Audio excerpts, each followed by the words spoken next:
Thank you so much for talking to us. This is a slightly peculiar, unusual way of doing an interview.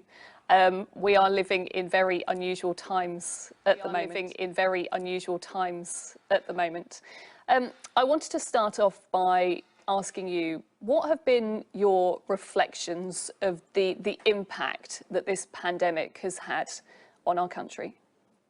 I can't tell you how much I sympathise with the way everybody has had to endure this unbelievably testing and challenging time. And I know that so many people have had the agony of losing, their loved ones, and the bewilderment and anxiety that surrounds everything.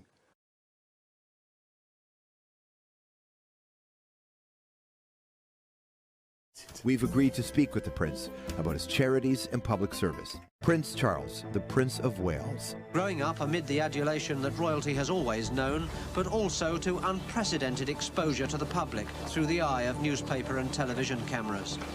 I was always brought up, to worry about everybody else. This is the Prince of Wales. I do hope so. And so it is the most awful aspect of a pandemic like this, and yet we've seen at the same time people being quite remarkable and wonderful people in the National Health Service and all the other key workers who've kept everything going. What do you think it has taught us about our priorities? What really matters in life at the moment?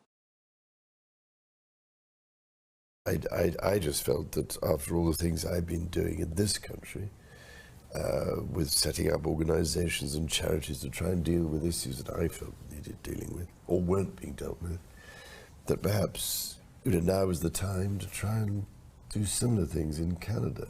We have to put nature back at the centre of everything we do. Well, I mean, you could imagine it's slightly alarming and bewildering, because I thought that I was just trying to point out that there were problems that were likely to arise if we went on that way. The more we expose ourselves to this kind of danger, and we've had these other disasters, with SARS and Ebola and goodness knows what else. All of these things are related.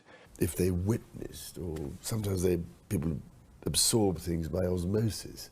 That in order to avoid even worse situations in the future and more disease, and we have to find a way to ensure that within the next 10 years, because otherwise we will lose this battle against accelerating climate change and global warming. Because if we go on like this, with temperatures rising inexorably, then the whole of life becomes increasingly impossible.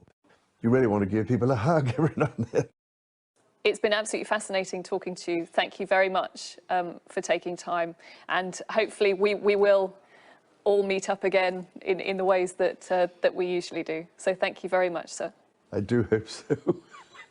I was told that in the real world this couldn't be done. So anyway, I went away and did it.